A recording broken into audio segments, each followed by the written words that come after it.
My name is Jack. I was 56 years old when I met the woman who changed the course of my life. Back in the UK, I had a decent but uneventful life. I worked in logistics for more than 3 decades. No kids, never married. A couple of long-term relationships. That didn't go anywhere. I spent most of my adult life working, saving, and waiting for something better. By the time I hit my mid-50s, I had enough put away to walk away early. I sold my home in Nottingham, cut ties, and moved to Thailand, with the goal of starting fresh. I wasn't chasing anything crazy, just sun, peace, and the freedom to live on my terms. I had about $2,000 a month coming in from investments and savings, plenty for a good life over there. I rented a condo in Sukhumvit, right in the middle of everything. Markets, street food, shopping malls, everything was nearby. I planned to enjoy a quiet retirement, a bit of travel maybe, nothing more. Then I met Nock. It was in a small bar on Soi 11, not far from where Cheap Charlie's used to be. I only stopped in for a quiet drink and a game of pool, but Nock was there. She wasn't loud or flirtatious. Just calm, funny, and sharp. Her English was good. She told me she was 33, from Yasathon up in Isan, and had 2 kids from a previous marriage. We talked, we laughed, we played a few rounds of pool, and I went back the next night, then the next. Within a few months, she was living with me. I wasn't planning to rush anything, but things felt right. She left her bar job, and I agreed to help with her family expenses. I sent 10,000 baht a month to her parents for the kids. Another 5,000 just for her. It seemed reasonable. Honestly, I was spending more than that when I was single, going out, every night. With Nock, things calmed down, and I liked it. We developed a quiet routine. Nock cooked. We took walks. She taught me bits of Thai. Life slowed down in a good way. I wasn't bored. I was happy. A year went by, just like that. To celebrate, I took her to Koh Mak, an island near Trat that one of my expat friends recommended. Quiet, laid back, with clear water, and no big crowds. We rented a small bungalow near the beach. One night, as the sun dipped below the water, I asked her to marry me. She said yes and started crying. That same night, Nock brought up her parents and Thai customs. She explained how families in her village expected a dowry. I told her I would cover the wedding, but I wasn't comfortable giving cash to her family. She nodded and said she understood. But something stuck in my mind. She hadn't seen her kids or parents for the entire year we'd been together. When I asked why, she said she didn't want to be away from me, that her past was behind her, that this life, our life, was all she wanted now. I believed her. A few days later, back in Bangkok, she told me her parents wanted to meet me before the wedding. They just want to see who their daughter is marrying, she said. It's important. So we packed our bags and took the long ride up to Yasathon. That's when everything started to shift. The trip to Yasathon took nearly 10 hours by bus and Songthu. I'd never been that deep into rural Thailand before. As the city faded away, I saw a completely different world. Open fields, tiny houses, and dusty roads. When we arrived in Nock's village, the sun was setting and the air was thick with the smell of smoke and earth. Her family's house was a simple wooden structure on stilts, surrounded by chickens and a small rice field. Kids ran barefoot through the yard. Her parents came out and greeted me with wide smiles and Y gestures. I returned the gesture, trying to be as respectful as I could. I was tired, but they insisted I sit down. Within minutes, food was served: sticky rice, som tam, grilled chicken. It was humble, but they gave what they had with pride. I thought I was making a good impression. That changed after dinner. Nock and her parents had a conversation in Thai while I sat there, smiling and nodding, pretending I understood. Then Nock turned to me and said, "My parents want to talk about the sinsod. It's part of our culture." I already knew what that was: a dowry, money offered to the bride's family as part of the marriage custom. I reminded Nock we had already talked about this. She said she remembered, but added, "They didn't know I had someone serious before. They just want to know you respect them." Then she said it. They were asking for 250,000 baht. I laughed, thinking it was a joke. It wasn't. I told Nok, "You've been married before. You have kids. My friend said dowries don't apply in this case." She looked embarrassed but said, "They didn't ask for more. They say this is normal." We went back and forth for a while. Eventually, after pressure and awkward silence, I agreed to pay 100,000 baht. I didn't want to look cheap. I didn't want Nok to be shamed in her village. And I definitely didn't want to cause a scene. The next morning, I saw Nok hand the envelopes of money over to her parents. Later, the cash gifts we got from the villagers, maybe 20,000 baht in total, quietly went into her mother's purse as well. Nok didn't even flinch. I said nothing. I just wanted to get out of there. The ceremony was traditional. White strings tied around our wrists, water poured over our hands, drums, monks. The whole thing felt surreal, like I was part of a movie I didn't understand. When we finally got back to Bangkok, I was relieved. The village was behind us. I convinced myself the dowry was just a one-time thing, a cultural bump in the road. But that feeling in my stomach, the unease, it didn't go away. 1 month later, I woke up to find Nok talking on the phone. Her tone was sharp. The conversation was long. When she hung up, she told me her mother needed money to buy fertilizer for the farm. She asked for 10,000 baht. I reminded her, we already send that much every month. She said, "This is different. It's an emergency." I asked what kind of emergency. She shrugged and said, "Just farm problem. It's okay if you say no. But my mother is really worried." I stared at her. I didn't want to fight. I didn't want drama. I handed her the money. That was the first time. But it would not be the last. After that first extra 10,000 baht, things settled down. For a while. Nok was sweet again, cooking meals, laughing at my jokes, sitting next to me on the sofa while we watched reruns of old UK comedies I could barely get her to understand. I told myself the money was worth it, a small price to pay for peace. But the small requests kept coming. 2 months later, it was the tractor. Her family's walk-behind plow had broken, she said. "It's not a big one, not expensive," she assured me. "Just needs fixing, maybe 12,000 or 13,000 baht." I raised an eyebrow. "Didn't we talk about this? I already help every month." "I know," she said, "but they have no one else to ask." I gave in again. And again. Then again. A few months later, it was a hospital bill. Nok said her uncle had gotten sick, and they needed to help. Another 15,000 baht. I asked her, "Do they not have any savings at all?" She looked at me like I was heartless. "They are farmers. Life is hard. You don't understand." She was right. I didn't, but I kept paying. Over the first 3 years of our marriage, I calculated later, I sent more than 300,000 baht to her family. On top of the 10,000 baht every month and the 7,500 baht I gave Nok for her own needs, I was leaking money like a punctured bucket. Still, I didn't say no. Not really. She always made it sound like it wasn't her asking. It was her mother, or her father, or the farm, or a storm, or a neighbor who needed help and they felt responsible. Never her. That's what got me. She always looked like she felt bad. Always apologized, always promised, "This is the last time." Then came the day she said, "I think maybe better idea. We send 15,000 each month instead of 10. Then no more emergencies." I didn't want to agree, but I saw the logic in it. Predictable payments, less drama. At least I'd know what was going out, so I said yes. For a while, the requests stopped, and I started to believe maybe that really had been the solution. Maybe her family was satisfied. Maybe Nok had put her foot down. But then came the truck. A few years later, just when I was feeling like things had finally settled, Nok came to me with a big smile on her face. "My parents have a good idea," she said. I already knew that tone. I braced myself. "They want to sell vegetables and rice from the farm directly to the market. No more middleman.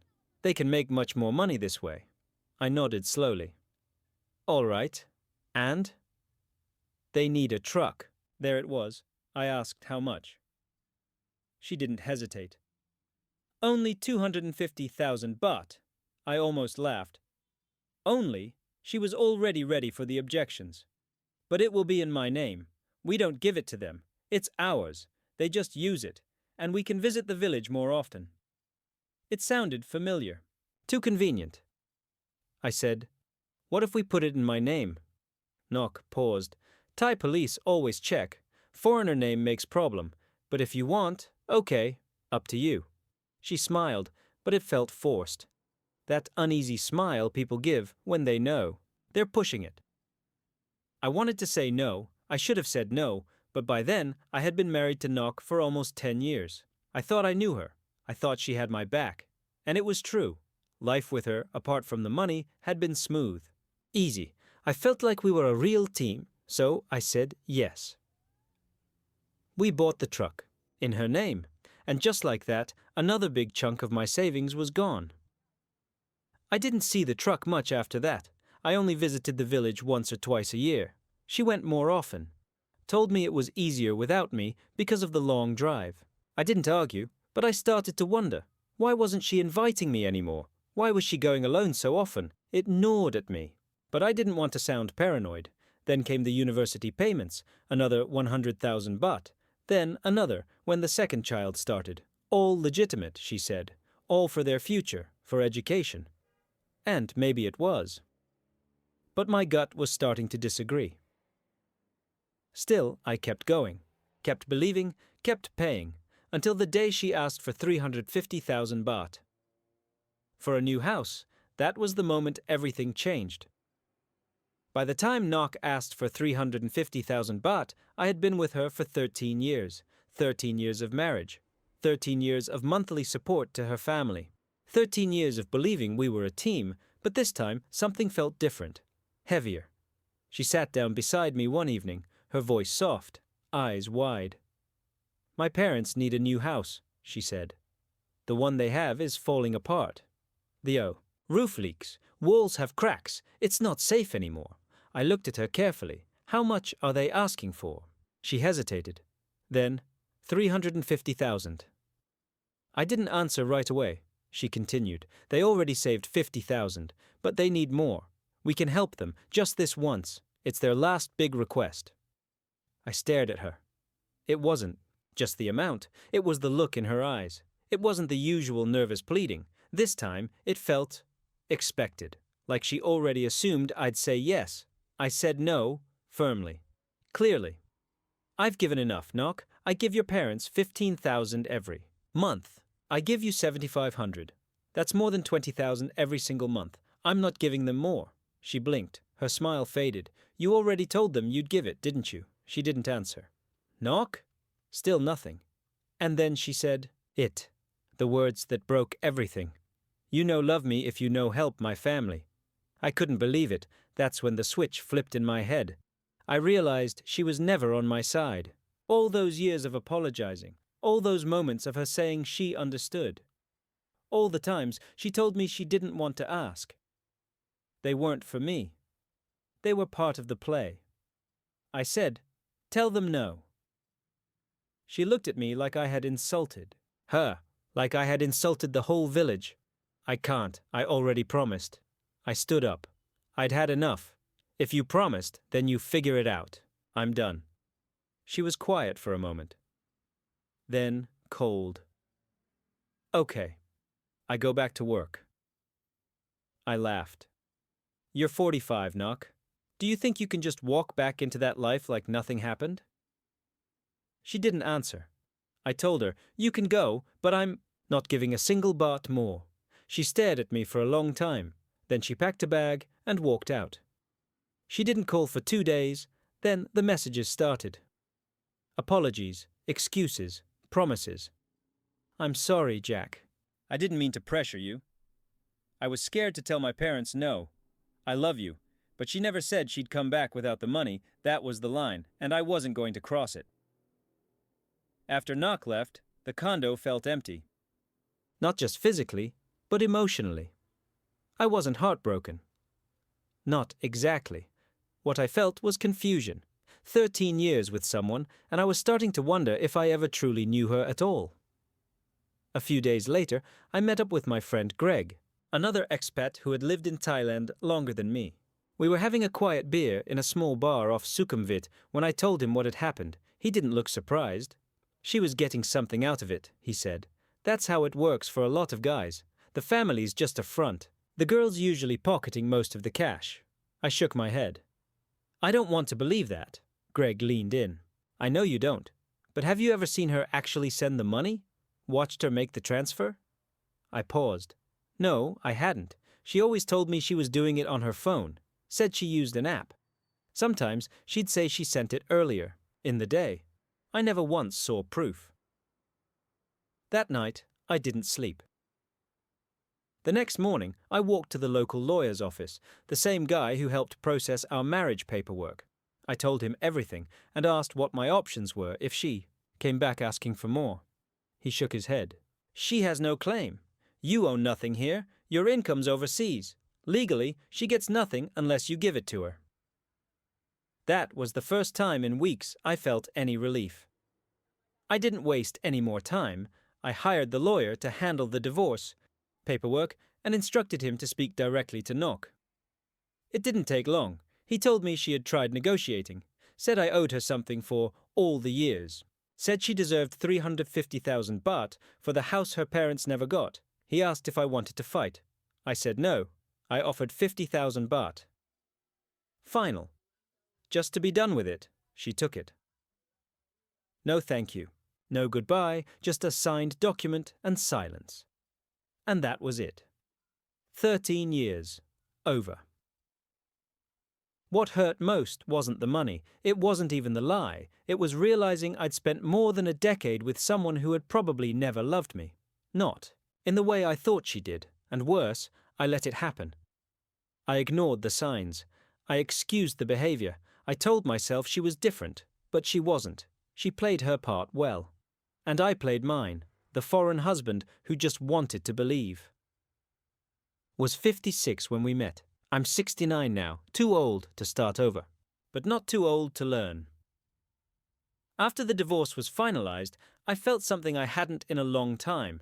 Peace. There was no more tension in the condo.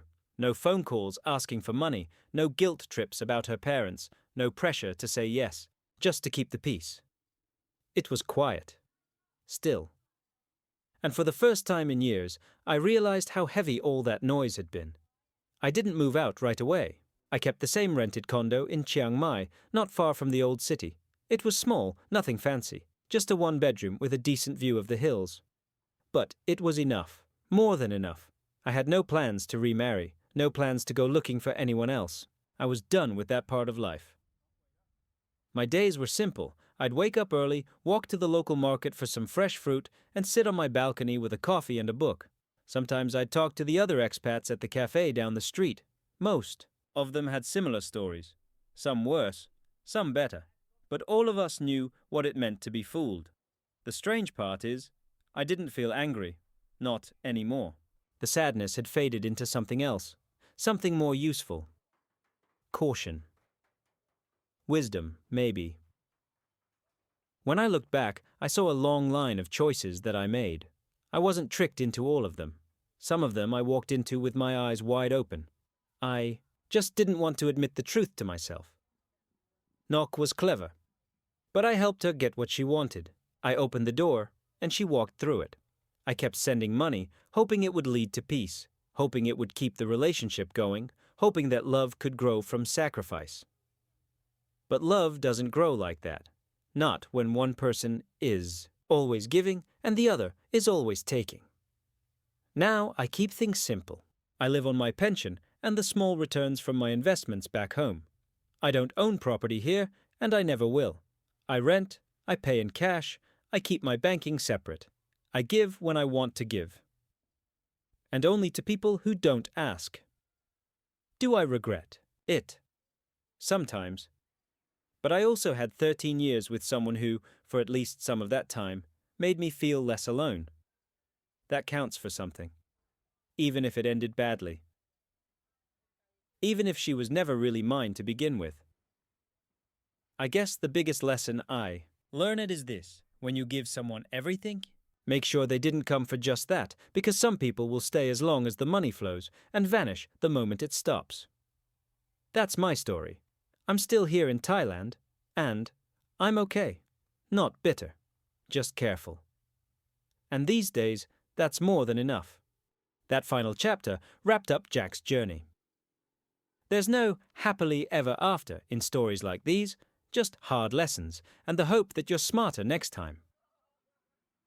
Jack still lives in Chiang Mai. He keeps to himself mostly. No bar, scene, no chasing love, just a quiet life on his terms. He says he's not lonely, he's at peace, and maybe that's the best ending he could have asked for after everything. If his story taught us anything, it's this: love in Thailand, or anywhere, comes with risks. Not everyone has bad intentions, but when money is involved, trust should never be blind. The heart can make you forget what your head already knows. Thanks for following Jack's story. If it resonated with you or reminded you of someone you know, share it. Someone out there might be walking into the same trap. Maybe your share is the thing that stops them before it's too late. Stay smart. Stay safe. And remember, not every smile is what it seems.